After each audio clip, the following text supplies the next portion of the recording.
Alors je vais vous lire un extrait du roman tiré du chapitre qui s'appelle Saint Apollinaire.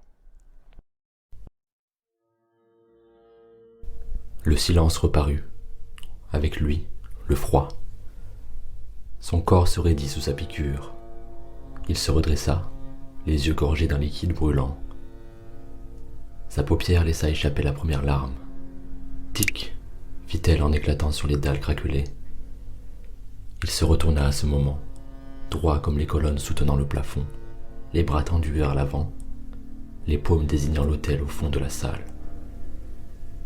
Il maintint cette figure quelques secondes, puis marqua un pas vers l'intérieur, et leva haut sa main gauche qu'il observa à la lueur fragile des chandelles. Il pleurait, seul, ses os faisaient écho dans la pierre. Les bras arqués au-dessus de sa tête, il tourna, sanglota et tourna encore. Dans l'air mystique, il dansa, pleura, sans une parole. Rien de plus, rien de trop, hormis des vagues, des impulsions, des lettres avec son corps, des mots et des phrases, toutes de chair vêtue, ponctuées de symboles, d'arabesques, de postures, qu'il volait aux statues des martyrs sur les tors et les murs. Dans ce lieu de silence, ses membres hurlaient, vociféraient des vers atroces pour qui savait les lire. Mais il était seul. Tac, résonna une larme dans un liquide étranger. Il se retourna vers la source, déclina son regard et observa cette eau limpide dans la pierre blanche. Le reflet des chandelles brillait à sa surface. C'était un bassin de lumière.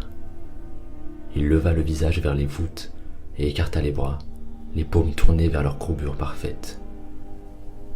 Quand sa nuque se tendit, il sentit une pression sur l'arrière de son crâne et baissa les yeux, contraint vers les ondes claires.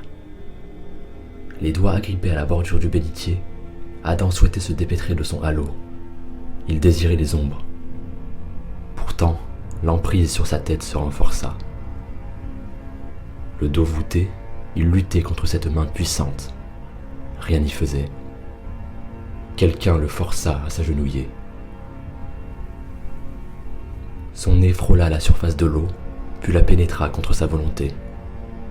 Il pleurait en silence, mais n'abandonnait pas. Ses poings frappaient le réceptacle de clarté, se cramponnaient à sa frontière circulaire pour se sauver. Il criait, sans retour, et le feu réfléchi emplit sa bouche. La tête entièrement immergée, il sentit le liquide étincelant étouffer ses hurlements, infiltrer sa gorge, inonder ses poumons, ensevelir sa chair. Il se noyait dans la lumière.